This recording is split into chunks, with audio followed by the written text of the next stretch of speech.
Hi and welcome to She's the Boss, the show that is all about female founders and women doing extraordinary things in business. Now, I'm so excited to share my guest today.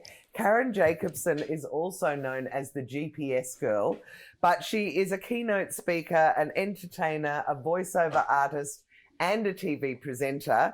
And on the side, I have to tell you, Karen is the voice of Siri in Australia. So, Karen, welcome. It's fantastic to have you on the show. Oh, g'day. It's so good to be here. Now, tell me, or tell the viewers, what is it that you actually do at the moment? What is your business? My business, I have 5 different healthy profit centres. I do a lot of voiceover work for different clients, different campaigns. I am a motivational speaker and I speak for groups in person and virtually about recalculating their lives and businesses and being able to let go of what did or didn't happen on a daily basis. And then I lead beautiful in-person, sometimes virtual, but mainly in-person retreats in the gorgeous Whitsundays in a luxury upon luxury house. Small groups of professionals looking for next level development in their life and work. And I am a singer and songwriter with a new show called Mackay to Manhatten, which is a one-woman musical memoir where I share my story through my songs I've written from the age of 7 through to the present day. And that is part concert, part motivational that I perform in performing arts centres. So a lot of things. A lot of things. And you're the voice of Siri, and I have to find out how that happened. But let's talk first about why you are doing the retreats and why you're doing the consulting business. Was there sort of something that happened that made you think that you would go into that space?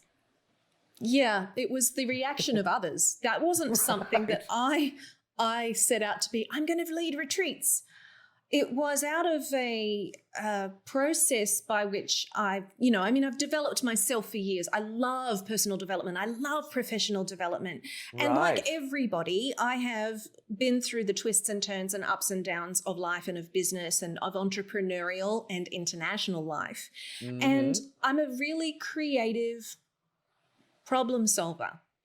And I'm the kind of person who's wired to be given a set of circumstances and I'll make something shiny out of it. It doesn't matter. Oh, I love you already. It doesn't matter how crazy. Okay, so there's going to be a pandemic and you're going to decide to go and spend some time with your family in Australia at the beginning of the pandemic because you get scared when they're going to close the borders and you think you'll be there for a month.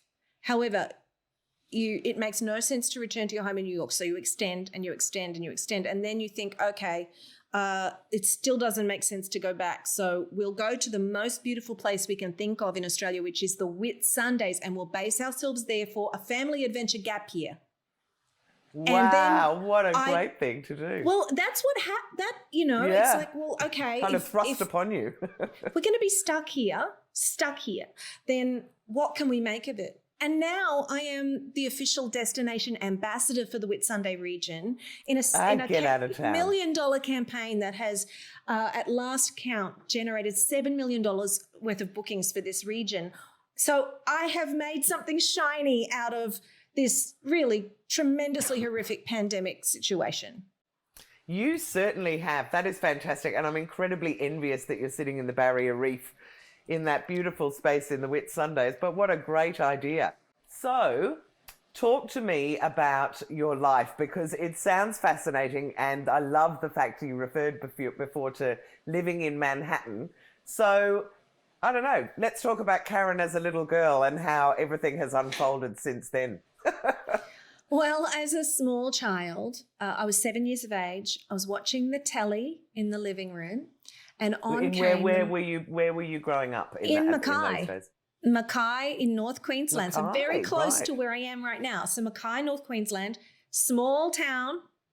Yep. Exactly 0 professional musicians living in Mackay in the 1970s. Right. And I was watching TV and on came the most important and influential person in the entire world, Olivia Newton-John.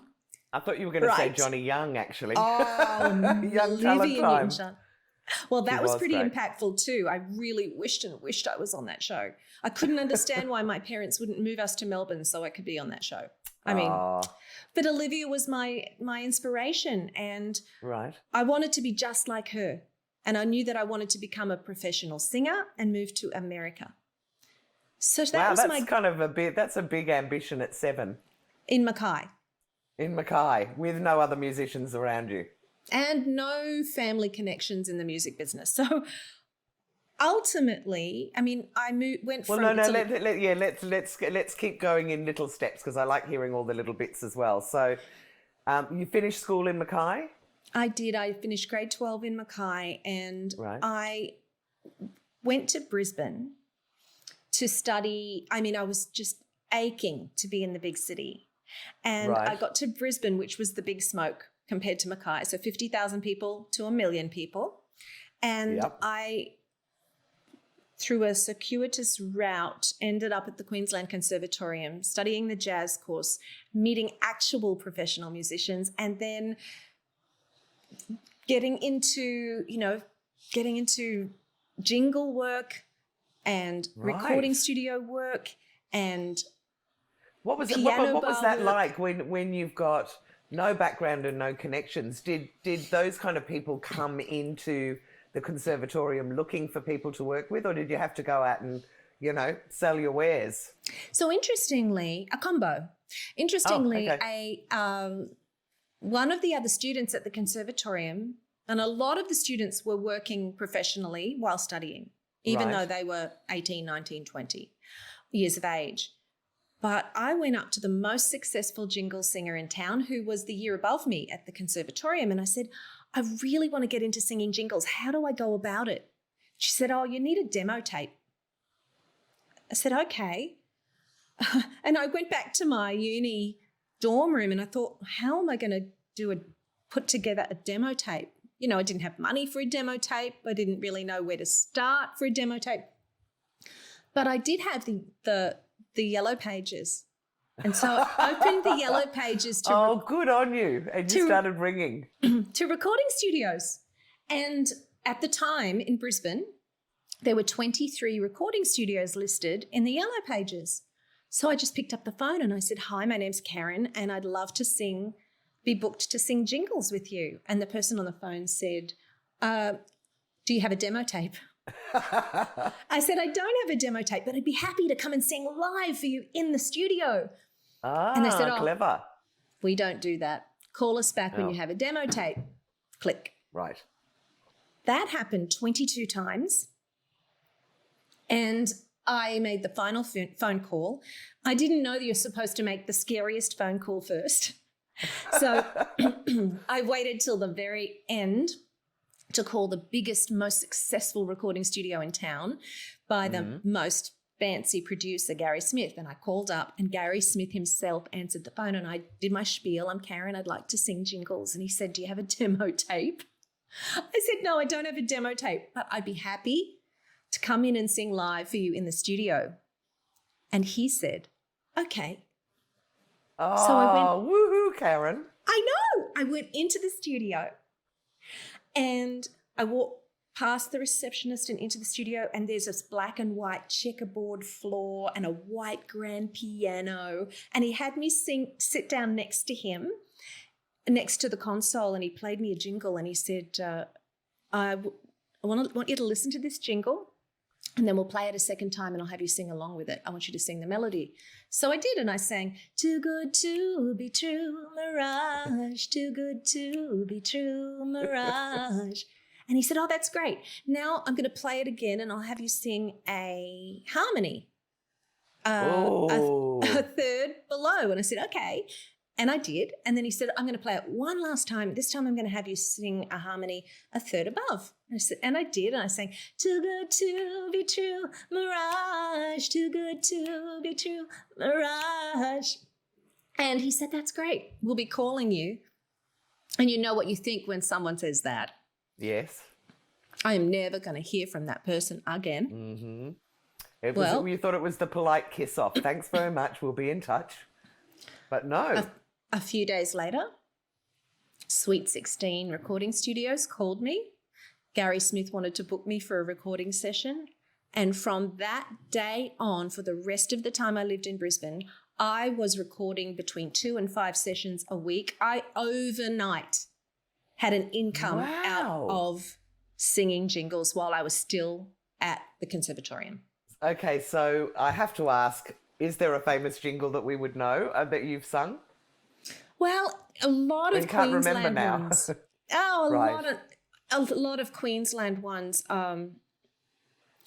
Oh gosh, it's just so many. No, sorry, I didn't mean to put you on the spot. I was thinking you were going to go, yes, Meadow Lee or Vegemite or not those ones. No, voiceovers quite possibly. But it was then when I moved to Sydney that I got into voiceovers, and I did 10 years of very, very busy, same thing, running around town to all the different studios. So why move to Sydney though? Was it just you were chasing the bigger studios and the bigger opportunities, or did something else happen? Absolutely. It was my career. My dream was Brisbane, Sydney, America.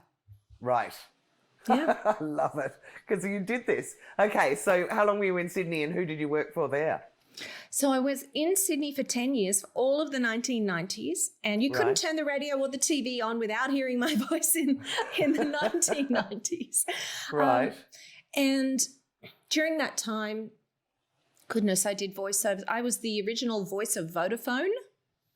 And if you ever had a Vodafone back in those days, my voice was saying, to leave a message, press 1. All of those different things. That was a real precursor so this is the precursor to Google knocking on your door. That's right. Or Apple knocking on your door, sorry. That's right. So so 10 years there, back to back work, constantly working. So what got you to the States? Like, how did you do it? So I was playing piano in the piano bar at night, playing and singing, putting my original songs in there. I was doing live TV. I was a regular on Good Morning Australia with Bert Newton. There was a lot of music in the evening and sessions during the day. And I was started to look around at all the people closest to me, and they seemed to be doing exactly what they wanted. My sister was getting married and having a baby, and my parents moved to Norfolk Island to semi-retire, and my best friend was having a baby, and I realized everyone was doing what they really ultimately wanted to do, and I was not. Because it was time. It was time, exactly. It was time. It was like, okay. And I was 31, so I wasn't a spring chicken. And it was, okay, I'm going to do this. Although in hindsight, can I just say 31 pretty much is a spring chicken now? I know. But at the time you're going, oh my God, my life is half over. I need to get moving. I'm going to miss the boat, yeah. So it's funny, isn't it? And particularly if you are single and everyone is settling down around you and all that kind of thing. I had that as well, only I headed to London, but similar. So so you bought but how did you get work? How did you get over there and get work? How did you get a visa? I went over there and started to meet people and looked for a sponsor to be able to have a work visa. So I had made some reached out to people from here, but the advice I got was, you got to be here. So that's what I did. And I went, and that's a whole mini series of itself. Why? Tell me, we've got time. I want to know how give me a little taste of it anyway. Well, I am so grateful to the Australian community, because when I was leaving Sydney, I started to tell everybody that I was going to move to America. And after they said, what do you want to do that for? They said, oh, well, you need to contact my friend so-and-so. So when I got over there, I had a list of about 30 names and phone numbers, mainly of Aussies who were in America.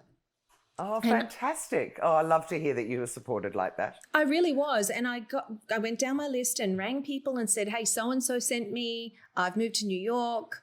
I'm here to make it as a singer-songwriter. They're like, okay, let's have breakfast, lunch, coffee, dinner, drinks. And we would get together, and that's some of my closest friends still are from that list.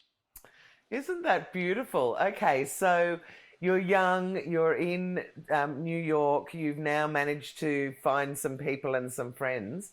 How did you find the first job? Did that just sort of come along through the same group? I then was connected through an Australian connection, through the amazing Australian guitarist Ben Butler.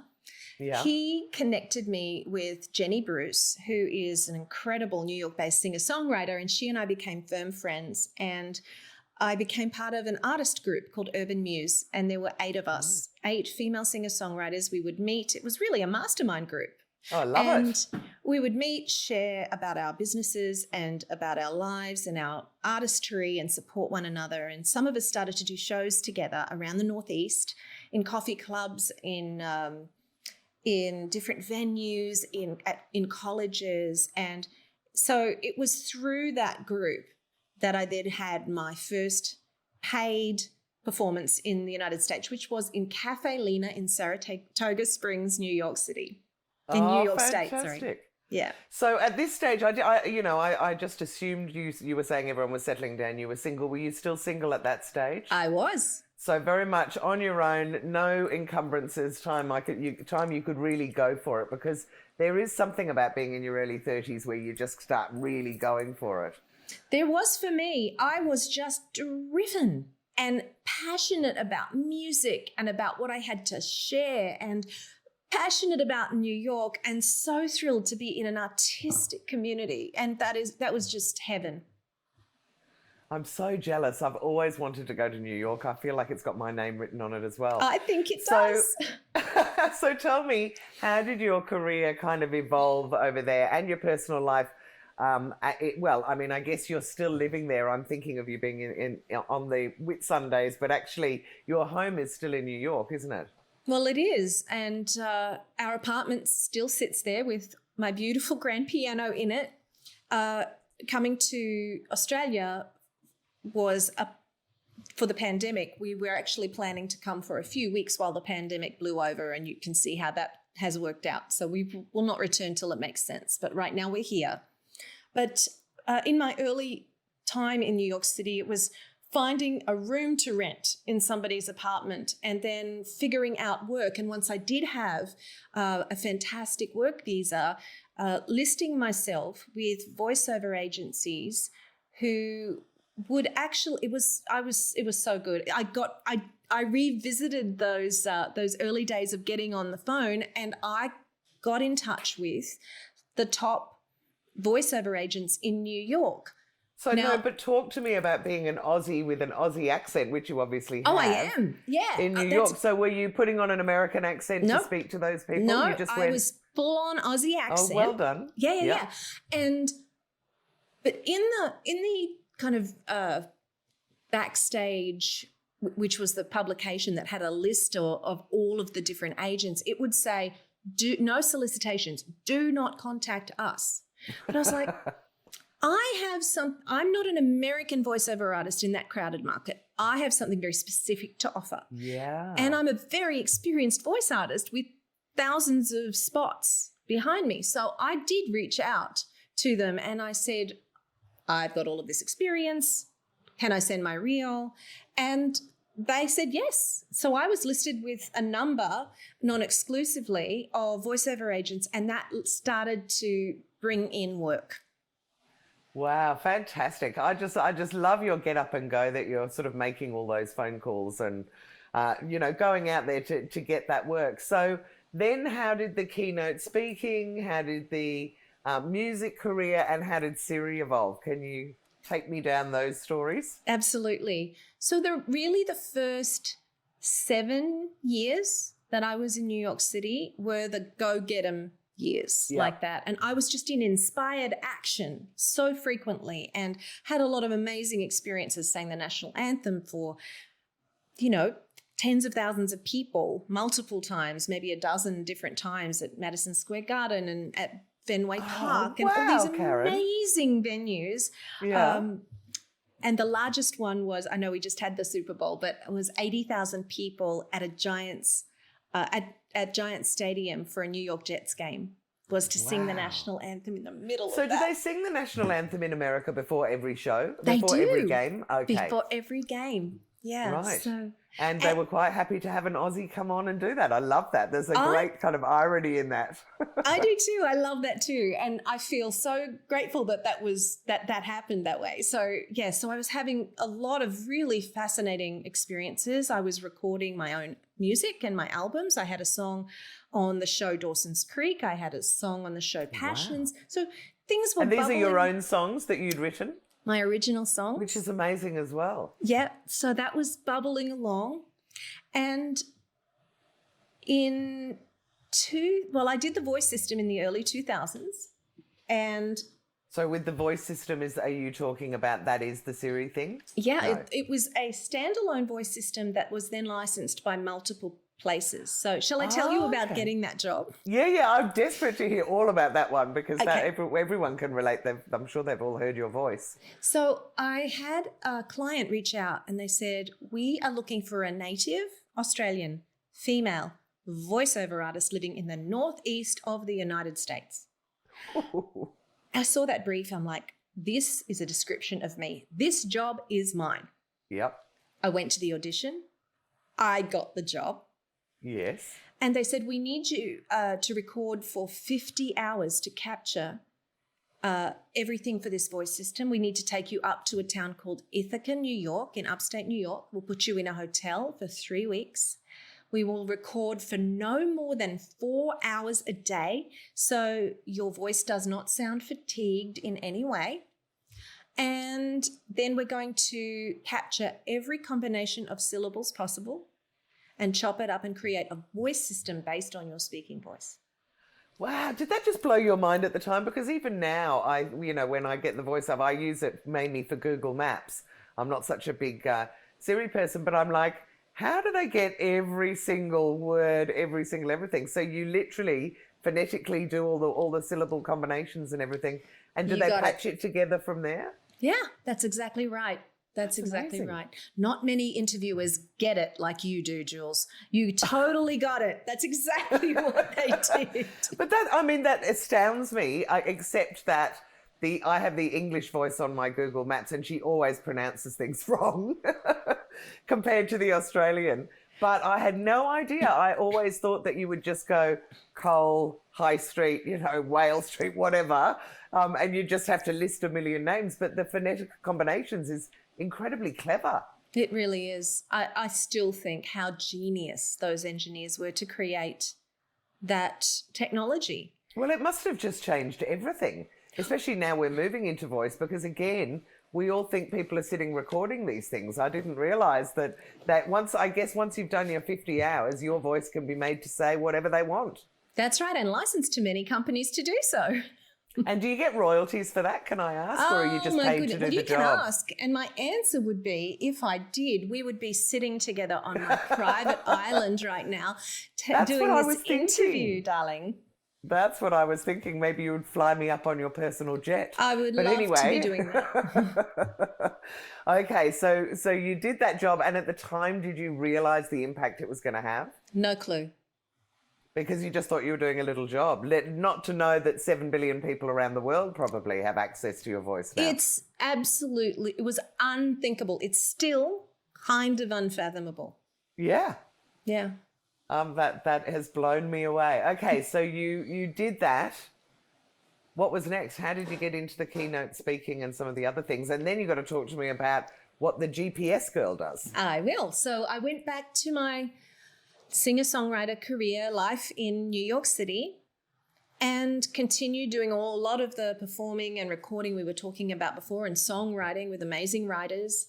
And that continued and continued. And it was a while later, my voice popped up in the first system. It popped up in Telstra's Talking Text, if you may remember that, back in the early 2000s. And then it wasn't until about 2007 when my voice started to appear in... Because that's when, that was the year that the first iPhone came out, wasn't it, 2007? That's right. That's right. Yeah, Oh, okay. it was actually, I'm going to backtrack a little bit. So a little bit before that, I came out to Australia for Christmas with my family, and I got a message on my phone from my friend Nadia, and she called me and she said, Karen, I bought my husband one of those new GPS thingos for Christmas, and we're driving right now from Maine back to New York City after the holidays, and we're listening to it. And my husband said, why don't you put it onto the Australian voice? So we did. We put it onto the Australian voice. And oh my God, Karen, it's your voice in the GPS. And I turned to my husband and I said, oh my God, I gave you Karen Jacobsen for Christmas. And that is how I found out that my speaking voice was in all of what is now ended up to be 1 billion devices. Right. So because you had done the deal with the whatever it was company that had created that software, they just can then on-sell it because they've paid you and it's theirs. So they didn't say to you, guess what, it's going to be put in the sat nav and in the iPhone and things like that. How great. I kind of like that. That's just a lovely surprise. Well, there have been quite a few of those lovely surprises. I mean, I get into the car park elevator at Brisbane Airport and with my dad one day, and he's like, oh, that's your voice in the elevator. And then, I mean, it just cruise ships and software applications and elevators and, it's endless. That is amazing. So now people, I guess, want you to record all their sorry, I'm being really silly here. I was just thinking I might get you to do it for me. But the messages on their answer phones. Hi, I am the voice you hear everywhere. I'm actually hired to do a lot of voiceover work. The latest is being hired to do intros and outros for podcasts. And of course.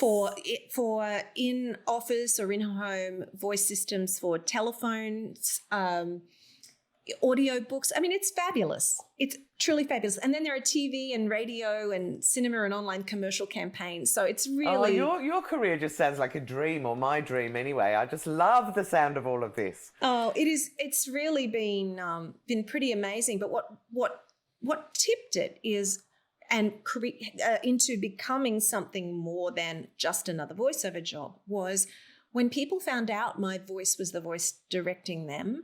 They would get very, very excited when they would meet me, and they would want to share with me all of their GPS stories and the wonderful trips that we had taken together. Of course you have. Even though I wasn't really there, and I knew there was something in it. I couldn't put my finger on it for quite a while, but I was like, there is something in this. I'm not quite sure how to capitalize on it, but there's something. And ultimately I made this connection between directions in the car and directions in life and business. And perfect. I then created an empowerment brand called the GPS Girl. Right. And with the with the principle of recalculating and using that principle of being able to let go of what did or didn't happen on a daily basis. And my message, my overall overarching message in my business and in my life is that it is never too late to recalculate.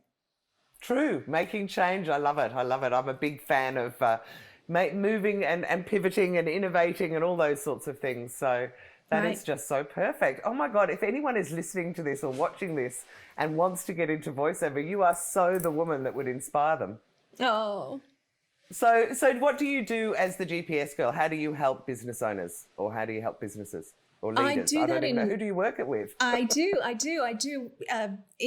work with organizations worldwide, virtually and in person. I'm often hired to speak as an opening or closing keynote speaker for national or international events, and then of course smaller group seminars and workshops where I take people through several modules on how to learn how to recalculate. I have created the 5 directions for recalculating process to navigate change powerfully. I'm going to stop you there. I want to know, give me some tips about this. It's just a topic that I particularly love, and we've got a little bit of time. Oh, good. So if someone was saying that they weren't happy with their life or that, that they feel that they haven't quite got it right, what are the sort of tips that you give people? Well, the 5-step process is go for it. Notice you are off route, because the moment you notice and tell the truth to yourself, which can be tricky, that's the moment you can actually start to do something about it. Okay. To be willing to change direction, this is absolutely the hardest one. Yes. Because even if things are not going the way we want them to, and it's a difficult time, it can be a challenge to be willing to shift our thinking, to change our actions, to make a different decision, to be open. So being willing is really about being open. Yeah. The third direction is to clarify your destination. So where were you headed? Are you still headed there and you're just on a detour, or has new information come to light and actually you now are headed somewhere else? Different. I love all these analogies too. Yep, great. The fourth direction is to embrace the steering wheel, which is about getting yourself ready to go for it, to G'ing yourself up. You're moving from the passenger seat to the driver's seat, getting ready to go. And then the fifth and final direction is to accelerate. And this is all about action, because ideas are wonderful and analyzing it is very, intense and productive. But where it's at is action.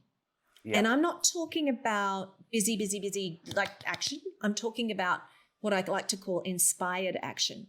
So when you get clear, when you have some clarity again about where you're actually headed, when you've, come to a crossroads and you're going through that process, and then you have that clarity, often what comes with that is a really uplifted energy and a momentum, and you just feel like taking actions. So that's what I call inspired action, and you want to get yourself out of the way and go with that energy and that inspired action at the time. Oh, I just absolutely love all of those tips. What a great way for you to teach, but also, and the topic obviously is very close to my heart, but I love all your analogies around the driving. It's just fabulous. And it just lends itself so easily to it. As you're describing it, I'm going, yes, of course, put the brakes on, add on the accelerator, change direction, make sure your windscreen is clear and that you're really seeing clearly ahead. I love it. That's right. That's right. So that, there was a brand to create. I realized there was a brand to create, that it wasn't about me. It was about a message and a brand. And so the GPS Girl brand has been around for 10 years, coming on to 11 years. And I've had, I continue to have really profound experiences with clients, both my, group, corporate and association audiences, as well as individuals. And that's what led to the retreats, was people saying, I want to work more closely with you. And I decided to do that in the glorious, gorgeous Whitsundays, because we are fortunate enough to be able to do in-person events right now. And I thought, okay, I'm going to go with that. Do you bring people from America to the Whitsundays, or is this your Australian audience? This is just the Australian audience at this time. I can imagine that actually, should you like to extend that to the people in New York, you'd probably get quite a few takers as well. I think when the borders open, it'll be, yes. In fact, now that you've mentioned that, I'm going to start a wait list with my American people. Yeah, I reckon people. You should. Yes. Because right now is when people are just dreaming of being able to go away. And if it's a tax deduction and they can go to the Whitsundays, I kind of would think it was a no-brainer. But listen, talk to me about running your own business for the last 10 years in this space. Have there been some challenges along the way? I don't even need to ask, because I'm sure there have been. But those moments where you think, oh, look, I don't even know whether I should be doing this, or, is this the universe telling me I shouldn't because things are going so wrong? And then, as you said with one of the other points, you look back and go, actually, that was a gift. Yes. Because it made me change in whatever direction. Can you talk about some of those challenges with me? I certainly can. Endless challenges. If you're listening to this, being an entrepreneur equals endless challenges. You're up to a big game. So that's absolutely going to mean you're putting out fires all the time. Yes. For me, I think one of the most challenging aspects and it went on and on and on for me was, and I suffered as a business owner, thinking there was a slipstream of business somewhere in some scene people were in that I wasn't in.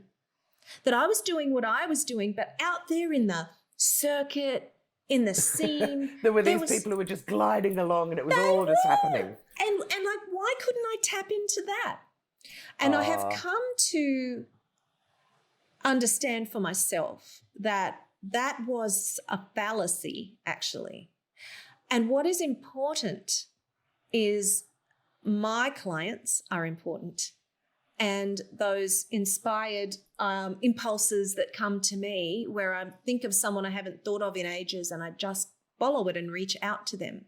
Yeah. And someone reaches out to me with a not very sexy opportunity, and instead of rolling my eyes internally, get on the phone and talk with them and be surprised that actually that turns into something pretty fantastic. So it's about... Yes, I love those ones. Not dismissing what you might think is not as fantastic as what everybody else is doing. And I think the other thing is if you think it's going to be terrible, your expectations are so low, this is my theory anyway, that you're always going to get a nice surprise because it can't be as bad as you think it's going to be. Right. And people themselves are, as you say, I just absolutely love talking to people because even if you think that there's nothing there often is something you can find, or the person that you think is going to be a bit boring is fabulous, or whatever it might be. But it's lots of fun. And perhaps on that particular prospect call, you're there to provide something. And it may not end up being some fabulous contract or income, but there's something in that call for you to provide for that other person. And isn't that why we're all on the planet anyway, is to make an impact and to connect and to share, a loving, kind, moments of loving kindness. So I look back and so much frustration I suffered with that I really don't suffer with that anymore. Even when I'm having a low moment or thinking why isn't my phone ringing as much as I would like it to be, I can move myself out of that energy much more quickly these days because there's a lot of evidence to say that connecting with your own inner GPS and following what you know is right for you is always the answer. Yeah. Well, I just think that is the perfect little sentiment to finish our incredible interview. You are such a lovely woman, incredibly inspiring. And for anyone who's watching, I know that they'll get a whole lot of get up and go out of this interview. So thank you so much, Karen. What is the best way for people to get hold of you, to get on that wait list, or to, be able to go up to the Whitsundays, or to just work with you closely? What's the best way to contact you? Thank you. Karen at thegpsgirl.com. Yep. Or thegpsgirl.com. Go in there and hop onto my newsletter list and you get a bunch of really great goodies. And I'm on all the socials. So LinkedIn, you can connect me with me there, all the Facebooks, Insta, Twitter, YouTube, you name it. I'm all over all of those. So, and I love to hear from people and to connect. And I'd just like to acknowledge you, Jules, for what you're doing and what you're providing and a space to really showcase, female entrepreneurs and professionals and empowerment. It is extraordinary. Oh, thank you so much. Well, look, we're just a mutual admiration society here. So thank you so much for being my guest, Karen. For those of you that are watching and have enjoyed this interview, which I know you will have, please will you comment, sign up and subscribe to get the rest of them, because we have new episodes coming out every week. They're always with incredible women. And if you want to know more, go to shestheboss.com.au.